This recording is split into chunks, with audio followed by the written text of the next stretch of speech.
आजको दैनिक अनि पृथक प्रस्तुति एभिन्यूज एन्ड देश माझमा यहाँलाई स्वागत छ।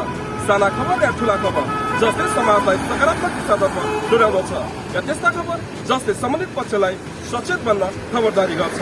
खबर हर पल अनि निरन्तर देशैभर भएका खबरहरूको सामूहिक प्रस्तुति एभिन्यूज एन्ड देश माझ आज लाउनुहोस् सुरु गरौँ।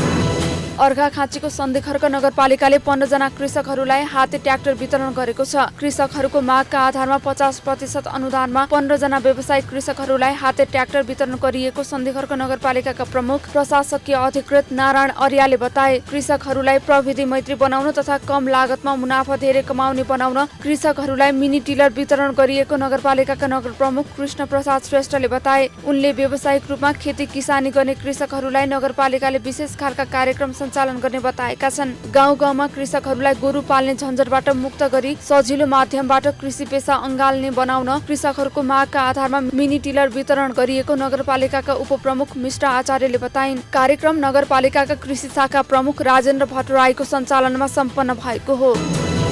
बागलुङमा रहेको सामाजिक संस्थाले स्थानीय तहका जनप्रतिनिधिलाई बधाई तथा सम्मान गरेको छ। Lions Club of Dhaulagiri Baglung र लायन्स क्लब अफ बागलुङ सिटीको संयुक्त आयोजनामा बागलुङ नगरपालिकाका नगर प्रमुख वसन्त कुमार श्रेष्ठ, बागलुङ नगरपालिका वडा नम्बर 9 का वडा अध्यक्ष छमबहादुर कार्की, बागलुङ नगरपालिका वडा नम्बर 2 का वडा सदस्य अर्जुन घिमिरेलाई सदरमुकाममा एक कार्यक्रमका बीच बधाई तथा सम्मान गरिएको हो। कार्यक्रममा बागलुङ नगरपालिकाका मेयर वसन्त कुमार श्रेष्ठले आफूलाई अहिले यो ठाउँमा आउन 3वटा संस्थाको भूमिका महत्त्वपूर्ण रहेको बताए। बागलुङ जेसिज, बागलुङ उद्योग वाणिज्य संघ र लायन्स क्लब अफ धौलागिरी बागलुङको नेतृत्व गरिसकेको हुनाले आफूलाई अहिले नगरपालिकामा आउन सहयोग पुर्याएको मेयर श्रेष्ठले बताए। कार्यक्रममा बागलुङ नगरपालिकाका वडा अध्यक्ष छमबहादुर कार्की, बागलुङ नगरपालिका वडा नम्बर 2 का वडा सदस्य Arjun Ghimire, Lions Club of Dhaulagiri बागलुङका संस्थापक अध्यक्ष केबी राणा मगर, पूर्व अध्यक्ष काजीमान गुरुङ लगायतका वक्ताहरूले सामाजिक सेवाको क्षेत्रमा काम गरेका व्यक्तिहरू सामाजिक सङ्घ संस्थादेखि स्थानीय तह लगायतका ठाउँमा पुग्न सफल भएको बताएका छन्। सवारी साधनका चापसँगै मानिसहरूको चहल पहलका कारण व्यस्त प्रदेश नम्बर 1 को विकसित सहर इटहरीमा व्यवस्थित पार्किङको अभावका कारण अस्तव्यस्त बन्दै गएको छ। प्रदेश नम्बर 1 का धेरै जिल्लाहरूमा पुग्न सडक सञ्जाल प्रयोग गर्दा चौरस्तामा पर्ने इटहरीमा व्यवस्थित पार्किङ नहुँदा दुर्घटनाको जोखिम पनि दिन प्रतिदिन बढ्न थालेको हो। उद्योग वाणिज्य संघ इटहरीका उद्योग सचिव समेत रहेका स्थानीय विष्णु डाङ्गी व्यवस्थित पार्किङ नभएको र जथाभावी सवारी साधन पार्किङ गरिने गरेका कारण पैदल यात्रुहरूलाई हिँड्न समेत समस्या भएको बताउँछन्। पार्किङका लागि आवश्यक ठाउँ नतोकिएको तथा व्यवस्थित पार्किङ भएको र फुटपाथमा समेत व्यवसायीहरूले सामान बिक्रीका लागि राख्ने गरेका कारण समेत पैदल यात्रीहरूले शास्ति भोग्नु परिरहेको छ। पार्किङ व्यवस्थित नहुँदा सडक क्षेत्रमै पार्किङ समेत गर्ने गरेका कारण दुर्घटनाको जोखिम बढेको भन्दै स्थानीयले पार्किङ स्थलको माग गर्दै आएका छन्। निजी तथा सार्वजनिक सवारी साधनको चाप अधिक रहेको इटहरीमा व्यवस्थित पार्किङ नहुँदा सार्वजनिक यातायातले समेत जता पायो त्यतै रोक्ने तथा यात्रु चढाउने गरेका छन्। व्यवस्थित पार्किङका लागि छलफल भइरहेको र अव्यवस्थित बसोबासका कारण पनि पहिले बनाइएका व्यावसायिक भवनहरूलाई पार्किङ सहितको भवन बनाउन स्वीकृति दिने जानकारी दिए।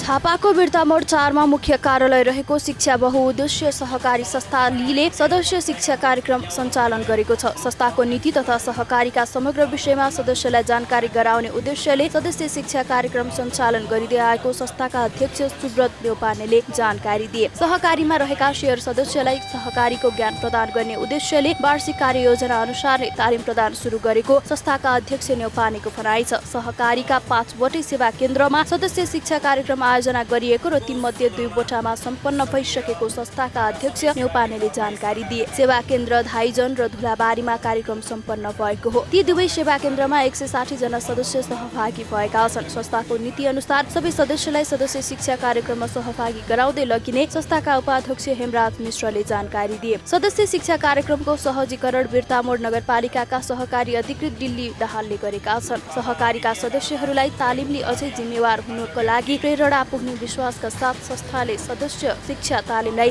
तीव्रता दिएको संस्थाले जनाएको छ। 20 वर्षपछि लाल पूर्जा पाउँदा अर्घाखाँचीको सन्धिखर्क नगरपालिका 10 धरमपानीका स्थानीयहरू खुसी भएका छन्। सशस्त्र द्वन्द्वको समयमा 2059 सालमा नेकपा माओवादीले सदरमुकाम आक्रमण गर्दा जलेर लाल पूर्जा नष्ट भएपछि जिल्ला नै नक्साविहीन बनेको थियो। देश शान्ति प्रक्रियामा गइसकेपछि विशेष नापी कार्यालयको टोलीले पुनः नक्सा पास गरी जग्गाधनी पूर्जा वितरण सुरु गरेको हो। जलेर नष्ट भएका लाल पूर्जा 20 वर्षपछि पाउँदा स्थानीयहरू अत्यन्तै खुसी बनेका हुन्। विशेष नापी कार्यालय अर्घाखाँचीले सन्धिखर्क नगरपालिका 10 का धरमपानीका जग्गाधनीको दर्ता प्रमाण पूर्जा वितरण सुरु गरेको हो। स्थानीयहरूले लाल पूर्जा नहुँदा बैंकमा जग्गा धितो राखेर ऋण प्राप्त गर्न सकेका थिएनन्। जग्गाधनी प्रमाण पूर्जा वितरण भएकाले उक्त पूर्जालाई प्रयोगमा ल्याउन र अधिकतम फाइदा लिन सबै स्थानीय तहलाई निवर्तमान वडा अध्यक्ष लक्ष्मी नारायण चुदालीले बताएका छन्। देश शान्ति प्रक्रियामा गइसकेपछि विशेष नापी कार्यालयको टोलीले पुनः नक्सा पास गरी जग्गाधनी पूर्जा वितरण गर्न सुरु भएको हो। पूर्जा वितरण कार्यक्रममा कार्यपालिका सदस्य सरस्वती भाट छेत्री, वडा सदस्यहरू ईश्वरी प्रसाद मरासनी लगायतको उपस्थित रहेको थियो। Khotang Union of Life Insurance Company लिमिटेडले मृत्यु भएका बिमितका परिवारलाई बिमा रकम प्रदान गरेको छ। बिमा गरेर मलेसिया गएको अवस्थामा मृत्यु भएका केपिलास गढी गाउँपालिका वडा नम्बर 2 खारताम्छा घर भई हाल दिक्तेलमा बसोबास गरिरहेका जितबहादुर बस्नेतको परिवारलाई युनियन लाइफ इन्सुरेन्स कम्पनीले मृत्यु दाबी भुक्तानी बापत 14 लाख हस्तान्तरण गरेको हो। बिहिबार दिक्तेलमा एक कार्यक्रम आयोजना गरेर युनियन लाइफ इन्सुरेन्स कम्पनीका बागमती प्रदेश प्रमुख राजु श्रेष्ठले मृतक बिमितका श्रीमती सुर्जा कुमारी बस्नेतलाई मृत्यु दाबी बापत प्राप्त हुने कुमारी ब्याङ्कको चेक हस्तान्तरण गरिएको थियो। बस्नेतले वैदेशिक रोजगारीका सिलसिलामा मलेसिया जानुअघि 13 फागुन 2077 मा वैदेशिक रोजगार म्यादी जीवन बिमा गरेका थिए। नेपालगञ्ज उपमहानगरपालिका 4 सल्यानबागमा रहेको नेपालगञ्ज कन्या माध्यमिक विद्यालयमा छात्राहरूका लागि गुणस्तरीय शिक्षा दिने भन्दै नवनिर्वाचित वडा अध्यक्ष गोपाल पुनले विद्यार्थी भर्ना अभियानलाई तीव्रता दिएका छन्। वडा अध्यक्ष गोपाल पुनले कार्यभार सम्हाले लगतै पहिलो अभियानका रूपमा छात्राहरूलाई शिक्षामा आकर्षित गर्न विद्यालय व्यवस्थापन समिति, शिक्षक, शिक्षा प्रेमी अभिभावकहरूलाई साथमा लिएर अभियानमा जुटेका हुन्। 2022 सालमा स्थापना भएको कन्या माध्यमिक विद्यालयमा विगत 2 वर्षदेखि छात्राहरूले मात्र अध्ययन गर्दै आएका छन्। नेपालगञ्ज कन्या माध्यमिक विद्यालयमा नयाँ शैक्षिक सत्र लागू भएसँगै कक्षा 11 को पनि पढाइ हुने विद्यालयले जनाएको छ। नेपालगञ्ज कन्या माध्यमिक विद्यालयमा बढीभन्दा बढी पिछडिएका र आर्थिक रूपले पछाडि परेर बालिकाहरूलाई पढाउन नसकेका समुदायलाई छोरीहरूलाई समेट्ने उद्देश्यले विद्यालय भर्ना अभियान सञ्चालन गरिएको विद्यालय व्यवस्थापन समितिका कार्यवाहक अध्यक्ष रेणु शेरचन बताउँछिन्। बाल मैत्री वातावरणमा गुणस्तरीय शिक्षा हाम्रो प्रतिबद्धता भन्ने मूल नाराका साथ नयाँ भर्ना अभियानमा जुटेको नेपालगञ्ज कन्या माविले दक्ष तथा अनुभवी शिक्षकद्वारा पठन पाठन शान्त, स्वच्छ, रमणीय र बाल मैत्री वातावरण, भौतिक पूर्वाधारको उचित व्यवस्थापन, कम्प्युटर ल्याब तथा स्मार्ट बोर्डद्वारा पठन पाठन, सिलाइ कटाइ लगायत प्रशिक्षणको व्यवस्था र छात्रवृत्तिको व्यवस्था हुने जनाएको छ। छापाको बिर्तामोड स्थित सद्गुरु श्री देवचन्द्र सदनको सभाहालमा 3 दिने उद्घोषण तालिम सुरु भएको छ। श्री कृष्ण प्रणामी युवा परिषद नेपाल प्रदेश नम्बर 1 जिल्ला कार्य समिति छापा, प्रारम्भिक समिति बिर्तामोड एवं श्री कृष्ण प्रणामी बाइजुराज महिला समिति नेपाल प्रदेश नम्बर 1 जिल्ला कार्य समिति छापा इकाइ समिति सद्गुरु श्री देवचन्द्र सदन बिर्तामोडको संयुक्त आयोजनामा तालिम सुरु भएको हो। तालिममा 60 जना भन्दा बढी सहभागी रहेका छन्। सद्गुरु सदन बाइजुराज महिला समितिको अध्यक्ष बिना डाङ्गी र सद्गुरु सदन युवा परिषद प्रासका अध्यक्ष दिनोज बजगाईको अध्यक्षतामा भएको कार्यक्रममा स्वागत बाइजुराज तालिम संयोजक अम्बिका कुवरले गरेकी थिइन्। सद्गुरु सदन युवा परिषद प्रासका उपाध्यक्ष तथा युवा परिषदका तालिम संयोजक विदुर खनालले औचित्यमाथि प्रकाश पारेका थिए। कार्यक्रमको सञ्चालन युवा परिषद सचिव दिनेश भट्टराईले गरेका थिए। 21 गतेसम्म सञ्चालन हुने तालिममा दिपेन्द्र पौडेल र सुभाष रिजालले प्रशिक्षण प्रदान गर्ने जनाइएको छ। कार्यक्रममा श्री कृष्ण प्रणामी सेवा समिति नेपालका केन्द्रीय उपाध्यक्ष द्वय शारदा प्रसाद थपलिया, कृष्ण बजगाई, केन्द्रीय सदस्य चन्द्र डाङ्गी लगायतको आतिथ्यता रहेको थियो। रामपुर उद्योग वाणिज्य संघ रामपुर पाल्पाले नवनिर्वाचित जनप्रतिनिधिहरूसँगै प्रहरी प्रमुखलाई स्वागत सहित सम्मान गरेको छ। स्थानीय तह निर्वाचनबाट निर्वाचित रामपुर नगरपालिका नगर प्रमुख, उपप्रमुख, वडा अध्यक्ष, कार्यपालिका सदस्य तथा वडा सदस्य र इलाका प्रहरी कार्यालयमा आएका प्रहरी नायब उपरीक्षक हेमबहादुर केसीलाई स्वागत गरेको हो। होटल न्यू श्रीनगरको सभाहालमा कार्यक्रम गरी स्वागत गरिएको हो। कार्यक्रममा बोल्दै रामपुर नगरपालिकाका नगर प्रमुख रमण बहादुर थापाले नगरपालिकामा मात्र नभई विश्वकै अर्थतन्त्र, उद्योग उद्योगी व्यवसायीहरूमा निर्भर रहेकाले उद्योगी व्यवसायीहरूको प्रोत्साहनका लागि कार्यक्रम सञ्चालन गरिने बताए। कार्यक्रममा रामपुर उद्योग वाणिज्य संघका सल्लाहकार देवराज ढकाल, होमनाथ नेउपाने, राजु प्रसाद श्रेष्ठ, नेत्र प्रसाद भट्टराई, फणेश्वर गौतम लगायतले आफ्नो भनाइ राखेका थिए। संघका वरिष्ठ उपाध्यक्ष रुद्र नारायण श्रेष्ठको स्वागतबाट सुरु भएको कार्यक्रम वाणिज्य उपाध्यक्ष विष्णु बहादुर सारूले धन्यवाद ज्ञापन गरेका थिए। सञ्चालन महासचिव खिम बहादुर केसीले गरेका हुन्। यमाहाले बहुप्रतीक्षित मोटरसाइकल FZX नेपालमा बिक्रीका लागि सुरु गरेको छ। नेपालका लागि यमाहाको आधिकारिक विक्रेता MW इन्टरप्राइजेसले बिक्री सुरु गरेको हो। यही क्रममा यमाहाको आधिकारिक विक्रेता झापाको बिर्तामोड स्थित भद्रपुर रोडमा रहेको सयपत्री ट्रेड लिङ्कले बुधबार एक कार्यक्रमका बीच FZX को सार्वजनिक गर्दै बिक्री सुरु गरेको छ। उक्त मोटरसाइकलको अनावरण बिर्तामोड उद्योग वाणिज्य संघका अध्यक्ष प्रकाश शिवाकोटी, नेपाल पत्रकार महासंघ झापा शाखाका अध्यक्ष एकराज गिरी, सयपत्री ट्रेड लिङ्कका सञ्चालक विनोद बस्नेत र MW एरिया सेल्स म्यानेजर अस्मिन बुढाथोकीले संयुक्त रूपमा गरेका थिए। कम्पनीका अनुसार करिब 10 महिना अघि भारतमा बिक्री सुरु भएको रेट्रो लुक्समा तयार भएको यो मोटरसाइकल MW इन्टरप्राइजेसले नेपालमा बिक्री गर्ने पहिलो रेट्रो डिजाइन मोटरसाइकल हो। यसलाई यमाहाले FZ सिरिजमा नै तयार गरेको छ। तर रेट्रो लुक्स प्रदान गर्न फुल ट्याङ्की, सिट, हेडपम्प जस्ता फिचर फरक भएको छ। सयपत्री ट्रेड लिङ्कका सञ्चालक विनोद बस्नेतले भने यसमा बल्ड स्कुल राउन्ड सेप LED हेलमेट पाउन सकिन्छ भने सिंगल च्यानल ABS उपलब्ध रहेको छ। 149 सीसी क्षमताको FI इन्जिन जडित मोटरसाइकलको कम्पनीले 4,26,900 रुपियाँ मूल्य निर्धारण गरेको छ। बुटवल अटो इन्जिनियरिङ एसोसिएसन मैना बगरले नवनिर्वाचित जनप्रतिनिधिहरूलाई बधाई तथा शुभकामना कार्यक्रम गरी सम्पन्न गरेको छ। बुटवल उपमहानगरपालिका वडा नम्बर 1, 2 र 11 का जनप्रतिनिधिहरूका लागि उक्त कार्यक्रम आयोजना गरिएको थियो। आयोजित कार्यक्रममा संस्थाका अध्यक्ष तुलसीराम नेउपानेले नेपालकै नमुना मानिएको यो अटो भिलेज बुटवल उपमहानगरपालिकाका लागि पनि महत्त्वपूर्ण रहेकाले यस क्षेत्रको विकासमा नगरपालिकाले ध्यान दिन जरुरी रहेको बताए। कार्यक्रमका प्रमुख अतिथि नेपाल अटो मेकानिक्स महासंघका अध्यक्ष जनार्दन गैरीले अटो भिलेज क्षेत्रमा केही महत्त्वपूर्ण काम भए पनि सडक, ढल, नाली, खानेपानी लगायतका विकास निर्माणका काम बाँकी रहेकाले त्यसका लागि जनप्रतिनिधिको महत्त्वपूर्ण भूमिका रहने बताए। वडा अध्यक्ष रामचन्द्र छेत्रीले अटो भिलेजको विकासका लागि यसको मास्टर प्लान बनाएर अगाडि बढ्न आवश्यक रहेको बताए। वडा नम्बर 1 का नरेन्द्र बस्नेत, वडा नम्बर 2 का अध्यक्ष सुनिल साक्य, पत्रकार दामोदर खनाल लगायतले बोल्दै रोजगारका दृष्टिले महत्त्वपूर्ण रहेको यो अटो भिलेज क्षेत्रको विकासका लागि सरकारवाला निकायको ध्यान जान आवश्यक रहेको बारे चर्चा गरेका थिए। पर्यटन प्रवर्धनमा महत्त्वपूर्ण भूमिका खेल्ने होटल व्यवसाय सञ्चालनलाई सहज बनाउन सरकारले ब्याज छुटको नीति ल्याउन पूर्वका होटल व्यवसायीहरूले माग गरेका छन्। कोभिडका कारण 2 वर्षसम्म थलिएको होटल व्यवसायलाई सहज रूपमा सञ्चालन गर्न सरकारले ब्याङ्क ब्याजमा छुटको व्यवस्था गर्नुपर्ने व्यवसायीहरूको माग छ। होटल इन्टुरिस प्यालेसका सञ्चालक तथा होटल व्यवसायी सङ्घ इटहरीका अध्यक्ष जीवन पराजुलीले सरकारले 4% ब्याजको सुविधालाई निरन्तरता दिनुपर्ने बताए। सरकारले 1 वर्षका लागि मात्र 4% होटल व्यवसायका लागि ब्याज सुविधा दिएको थियो। इटहरीमा रहेको होटल इन्टुरिस प्यालेसको तेस्रो वार्षिक उत्सवको अवसरमा आयोजित कार्यक्रमका अतिथिहरूले सरकारले पर्यटन प्रवर्धनमा जोड दिने नीति अपनाउनु पर्ने सुझाव दिए। उद्योग वाणिज्य संघ इटहरीका वरिष्ठ उपाध्यक्ष तथा इटहरी उपमहानगरपालिका वडा नम्बर 6 का वडाध्यक्ष दिवस पोखरेलले राज्यले पर्यटकीय क्षेत्र बनाउन समेत पहल गर्नुपर्नेमा जोड दिए। सुनसरीको इटहरीमा सुविधा सम्पन्न होटलका रूपमा सञ्चालन हुँदै आएको होटल इन्टुरिस प्यालेसको तेस्रो वार्षिक उत्सवमा सहभागी अन्य अतिथिहरूले पनि पर्यटन प्रवर्धनका क्षेत्रमा राज्यले सहयोग गर्नुपर्नेमा जोड दिए।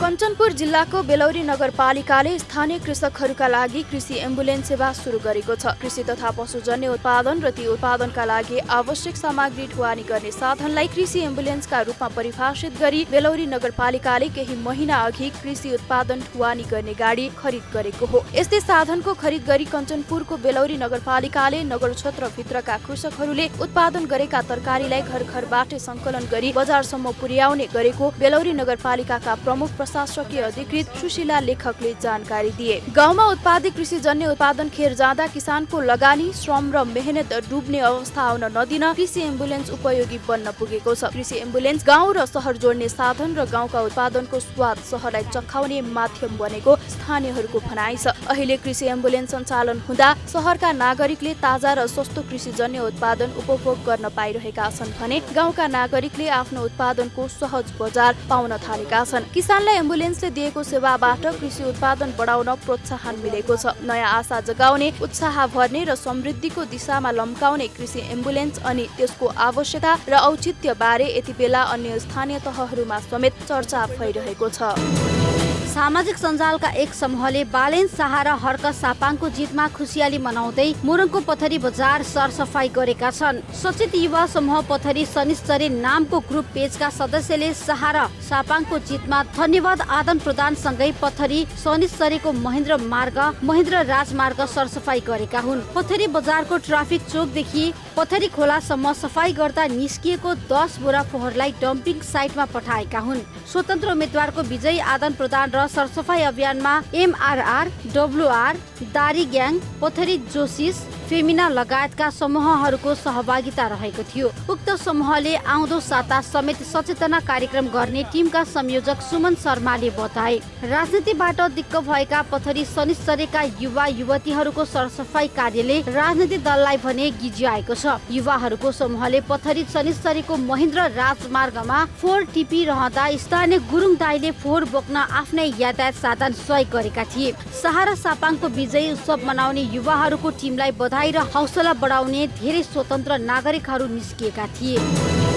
काभ्रे जिल्लाको बनेपामा रहेको ज्ञानकुञ्ज शैक्षिक प्रतिष्ठानले एसई परीक्षा दिएर बसेका विद्यार्थीहरू बीच स्वास्थ्य प्रतिस्पर्धा गराउने उद्देश्यले नैतिक, व्यावहारिक तथा व्यावसायिक शिक्षाको लागि ज्ञानकुञ्ज भन्ने मूल मर्मलाई आत्मसात गर्दै दोस्रो ज्ञानकुञ्ज रेड सेट 2079 आयोजना गर्न लागेको छ। प्रतिष्ठानका प्रबन्धक निर्देशक प्रताप वैद्यका अनुसार नेपालमै पहिलो पटक एसई परीक्षा दिएर बसेका विद्यार्थीहरू बीच स्वास्थ्य प्रतिस्पर्धा गराउने उद्देश्यले वैद्यका अनुसार पहिलो उद्देश्य विद्यार्थीहरू बीच प्रतिस्पर्धा गराई भोलिको दिनमा जुनसुकै क्षेत्रमा पनि कुशल नेतृत्व स्थापना गर्न आयोजना गर्न लागेको जानकारी दिए। यही जेठ 28 गते शनिबार रोड सेट सुरु हुनेछ।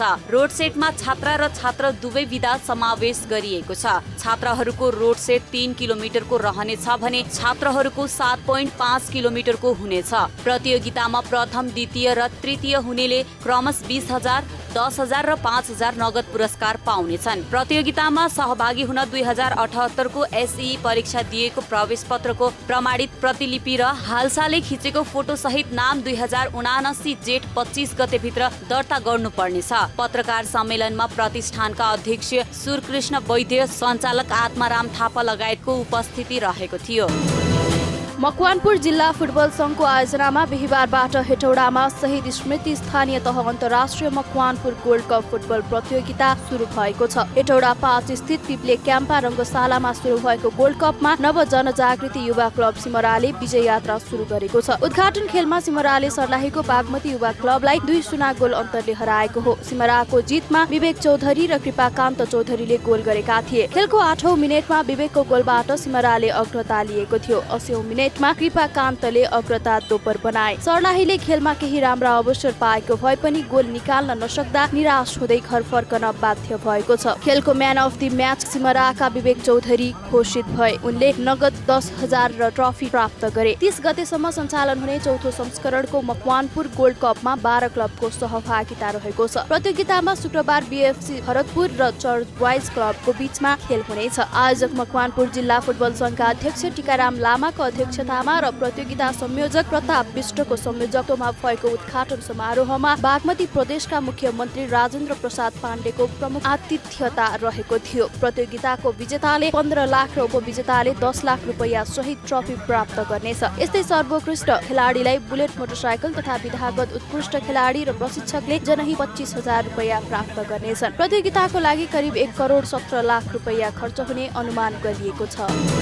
काभ्रे जिल्लाको भुल्मो गाउँपालिकामा आयोजित विद्यालय स्तरीय राष्ट्रपति रनिङ सिल्ड प्रकाश माध्यमिक विद्यालयले आफ्नो पोल्टामा पार्न सफल भएको छ। 3 दिनसम्म चलेको प्रतियोगितामा प्रकाश माध्यमिक विद्यालय 9 स्वर्ण सहित प्रथम हुन सफल भएको हो। जेठ 17 गतेदेखि भुल्मो गाउँपालिका स्थित सल्लेमा सुरु भएको दोस्रो राष्ट्रपति रनिङ सिल्ड प्रतियोगिता सम्पन्न भएको हो। भुल्मो गाउँपालिकाका उपाध्यक्ष जितेन्द्रमान तामाङको प्रमुख आतिथ्यतामा प्रतियोगिता सम्पन्न भएको हो। खेलाडीहरूलाई पुरस्कार वितरण गर्दै उपाध्यक्ष तामाङले भुल्मोमा खेल निरन्तर अगाडि बढाउने बताए। तामाङले पालिकाको खेलकुद क्षेत्रको विकासमा आफ्नो सदैव साथ र सहयोग रहने बताए। भोलिका दिनमा भुल्मोमा खेल क्षेत्रको उल्लेख्य विकास हुने र यहाँबाट राष्ट्रिय स्तरका खेलाडी तयार हुनेमा आफू प्रतिबद्ध रहने बताए। प्रकाश माध्यमिक विद्यालय प्रथम भएको छ भने अरुणोदय माध्यमिक विद्यालय दोस्रो तथा सेतीदेवी माध्यमिक विद्यालय भुल्मो 1 रिट्ठे 3 स्वर्ण सहित तेस्रो भए। पालिकाका विद्यालय स्तरीय खेलकुद प्रतियोगितामा पालिकाका 13 विद्यालयका 320 विद्यार्थी सहभागी थिए। भुल्मो गाउँपालिका शिक्षा युवा तथा खेलकुद शाखाको आयोजनामा सम्पन्न भएको हो। प्रतियोगितामा volleyball, kabaddi, high jump, long jump, javelin throw, दौड लगायतका खेलहरू समावेश गरिएको थियो। कार्यक्रममा प्रमुख अतिथि तामाङले विजयी समूह तथा खेलाडीहरूलाई पुरस्कार वितरण गरेका थिए। एभिन्यूज आर्ट देशमा आजमा हामी त्यस्ता खबरलाई ध्यान दिन्छौँ जुन खबर ओजोरमा परेको छ र बन्न सक्छ खबर। एभिन्यूज आर्ट देशमा आजलाई दिने भोलि फेरि देशैभर भएका खबरदाताहरूको साथमा प्रस्तुत रहने नै छौँ। खबर भित्रको खबरको लागि हेर्दै रहनुहोला एभिन्यूज खबर। नमस्कार।